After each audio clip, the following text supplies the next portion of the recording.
हमारा बचपन बेस्ट था क्योंकि हमने अपने बचपन में अनुराग प्रेरणा की लव स्टोरी में मिस्टर बजाज को आते हुए देखा था। ओए होए, क्या बचपन था, क्या एकता कपूर के सीरियल्स थे। एक्चुअली मैं उनकी तारीफ नहीं कर रही हूँ, बुराई कर रही हूँ, क्योंकि जिंदगी में औरतों की सोच और औरतों के प्रति लोगों की सोच जो है वो एकता कपूर ने ही बदली है। And it is on negative way, not a positive way.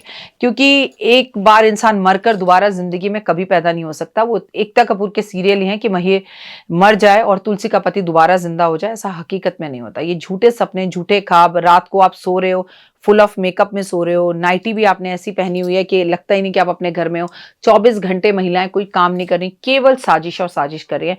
ये हमारी जनरेशन ने जरूर देखा है और यहीं से एकता कपूर के सीरियल से ही जिंदगी बदलनी शुरू हो गई। नमस्कार, सुस्वागतम, वेलकम, अभिनंदन। लेकिन कुछ लोग ऐसे हैं जिन्होंने उसमें पॉजिटिविटी भी देखी, घर का एक कहानी, घर घर घर की कहानी में बहू का सास के प्रति इतना आत्मसमर्पण, सास का बहू के प्रति इतनी साजिशें, मतलब या तो वो साजिश ही दिखा देती या आत्मसमर्पण ही दिखा देती। लेकिन अगर वो चाहती तो जिंदगी को बहुत खूबसूरत वे में लेके जा सकती थी। पर हमारी जनरेशन ने ये सब कुछ देखा। लेकिन हमारी जनरेशन ने तो स्पाइडरमैन भी देखा है, हमारी जनरेशन ने तो मुंगेरी लाल के हसीन सपने भी देखे हैं। क्या आपने भी वो प्रोग्राम मेरे साथ देखे हैं? और देखें तो कमेंट्स में जरूर बताइएगा। नमस्कार, स्वागत है आप सभी का। मैं हूं आपके साथ आपकी अपनी होस्ट डॉक्टर वायरा की। सुबह की राम राम। किसी ने बहुत खूब कहा है, बड़ी बड़ी बातें करने वाले बातों में ही रह जाते हैं, बड़ी बड़ी बातें करने वाले बातों में ही रह जाते हैं। हल्की सी मुस्कान बहुत कुछ कह जाती है, उसमें सिर्फ नजरों की जरूरत होती है, एहसास की नहीं। कैसे हैं आप? आपका दिन शुभ और मंगल में हो। चलिए आपको बताते हैं, पूजा स्थान पर अपने घर की पूजा की, मंदिरों में जो हम पूजा करते हैं, हम जो एकता कपूर के मंदिर देखते हैं, बड़े बड़े लोगों की कोठियां देखते हैं, हर आम आदमी की उतनी बड़ी कोठी नहीं होती और ना ही इतने बड़े बड़े राम दरबार वो अपने घर में रख सकता है। 2 कमरों के घर में प्रैक्टिकली हमारा जीवन चलता है। तो सीरियल से आप जो प्रभावित होते हैं, गलत चीजों की ओर प्रभावित ना हो, क्योंकि इतनी बड़ी बड़ी मूर्तियों को घर में रखना भी एक तरह का वास्तु दोष है। और अगर रखना है तो हाँ, रख सकते हैं, लेकिन प्राण प्रतिष्ठा के बाद उन्हें सुलाना होगा, खिलाना होगा, नहलाना होगा, बच्चे की तरह उनकी सेवा करनी होगी और उन्हें छोड़कर ताला लगा के घर से बाहर जाने से पहले किसी केयर टेकर को उनके घर में उनके पास रखकर भी जाना होगा। क्या हम ये सब कर सकते हैं? ज्वाइंट फैमिली में तो एक बार ये सब कुछ हो सकता था, लेकिन कायदे से मैं आपको बताऊं तो हमारी आजकल की एकल परिवारों में ये नहीं हो सकता। इसलिए हम कुछ गलतियां करते हैं भगवान के मंदिर में, आइए उन गलतियों पर नजर डालें। लेकिन हमेशा कहूंगी, ओए होए, सुबह की राम राम। मुस्कुराते रहिए, खुश रहिए, अपने साथ दूसरों का भी भला करते रहिए, जीवन खूबसूरत हो जाएगा। और जब भी आपको मौका मिले, प्लीज एक ग्रीन टी जरूर पी लीजिए। चलिए, वाओ, मैंने इसमें थोड़ा सा नींबू भी डाला है, आप ट्राई करिएगा, इट्स रियली वेरी गुड। घर में मंदिर में अगर भगवान गणेश और माता लक्ष्मी की प्रतिमा है तो माता लक्ष्मी गणपति के हमेशा दाहिनी तरफ बैठनी चाहिए।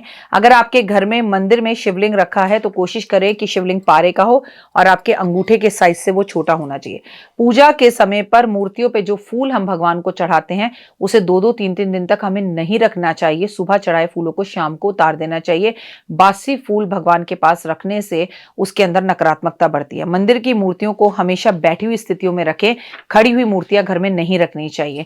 कोशिश करनी चाहिए कि मूर्तियां जब एक दूसरे के पास रखी हों तो वो एक दूसरे को इस तरह से ना रखी हों कि आपको देख रही हैं, ऐसे रखी हो। मूर्तियां एक दूसरे को देख, गणेश जी लक्ष्मी जी को देख रहे हो, लक्ष्मी जी गणेश जी को देख रही हो, तो आपके घर में रिद्धि सिद्धि और शुभ लाभ आता है। क्लास की तरह मत बिठा दीजिए, सारे खड़े होकर ऐसे सामने, हाँ जी मैम अभी हिंदी पढ़ेंगे हम, ऐसा नहीं देखना है। भगवान को जब ऐसे बिठाएं तो ऐसे बिठाएं, गोल तरीके से, सारे भगवान एक दूसरे को देख रहे हो। घर के मंदिर में कभी भी माचिस, कैंची, चाकू, तेज धार वाली चीजों को रखना भी है तो कपड़े या किसी चीज में दबा के छुपा के रखना चाहिए।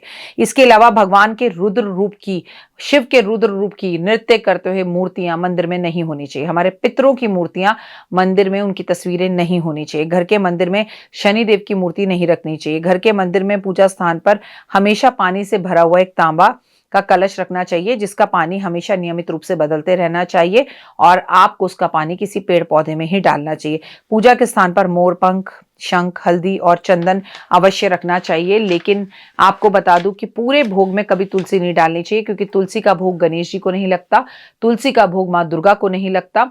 तुलसी का भोग सिर्फ कृष्ण को, राम को, विष्णु को, हनुमान को, इनको ही लगाया जाता है। शिव का भी तुलसी का भोग नहीं लगता। इसीलिए आप कोशिश करें कि अगर आप कृष्ण भक्त है और कृष्ण को भोग लगा रही है तो तुलसी डालकर भोग लगाएं। वैसे तो एक को साधेंगी सभी सध जाएंगे, एक भगवान को आप भोजन कराएंगे तो सभी को भोग लग जाएगा।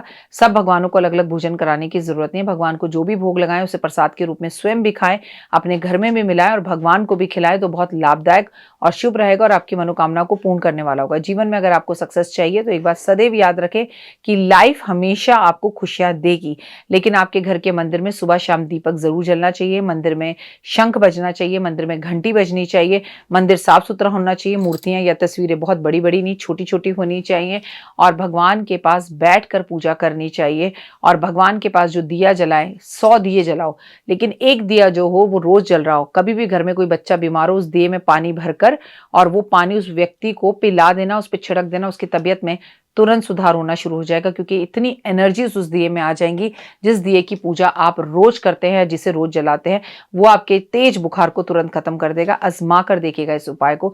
सालों साल एक दीपक तो हो जो रोज जले, बाकी आप जितने मर्जी दीपक जलाइए, पर एक अपना कुल का दीपक रख लीजिए कि सालों से दीपक जल रहा है, उसकी सफाई रोज कीजिए, उसे अच्छा सा रखिए, पहले ही बड़ा सा कोई दीपक लेकर आइए। फिलहाल मुझे दीजिए इजाजत, अपना और अपनों को रखिए खास ख्याल। तो देख ली वीडियो, कैसी लगी, पसंद आई? चलिए, हो सकता है किसी को पसंद ना भी आई हो, लेकिन अगर हृदय से आप इन उपायों को करेंगे तो आपका फायदा जरूर होगा।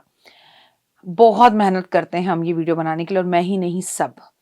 तो अगर अभी तक आपने मेरे चैनल को लाइक, सब्सक्राइब, शेयर नहीं किया, जरूर कर लें।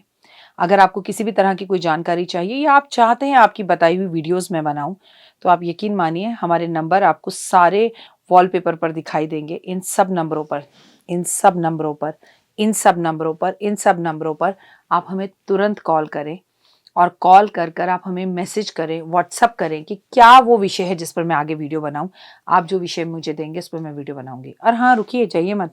आप में से बहुत से लोग मेरी इन वीडियो को रोज देख रहे हैं, लेकिन चैनल सब्सक्राइब नहीं कर रहे हैं, और उससे भी ज़्यादा प्रॉब्लम है कि आप मुझे अलग अलग चैनल्स पर देख रहे हैं। मेरा असली चैनल यही है, सिर्फ यही डॉक्टर वाई राखी एस्ट्रोलॉजर चैनल पर ही मुझे देखिए, और कहीं नहीं। ये मेरी आपसे रिक्वेस्ट है। जय माता दी। जीवन में है समस्या, नहीं मिल रहा तकलीफों से छुटकारा, नहीं मिल रही मनचाही नौकरी, टूट गया है विश्वास, सांस से आपकी बिल्कुल नहीं बनती, और खत्म हो गई है आस, भगवान से आपका विश्वास उठ चुका है। टैरो के 78 कार्ड खोलेंगे भविष्य का राज। सरकारी नौकरी से हैं आप कोसों दूर, कुंडली जगाएगी कुंडली जागरण, कुंडली बताएगी आपका भविष्य। ऊपर से ये जादुई हवाएं, ऊपरी हवाएं, जादू टोना तंत्र विद्याएं, पति पत्नी, और वो करना होगा खुद पर विश्वास। दीजिए मुझे भी एक मौका, अपनी कुंडली दिखाइए, टैरो कराइए, लेकिन अपनी जिंदगी को जल्द बदलवाइए। मैं हूं डॉक्टर वाई राखी। आप मुझसे बात कीजिए, फ़ोन कीजिए, अपॉइंटमेंट लीजिए, आपकी ज़िंदगी के अंदर आएगा ज़बरदस्त बदलाव।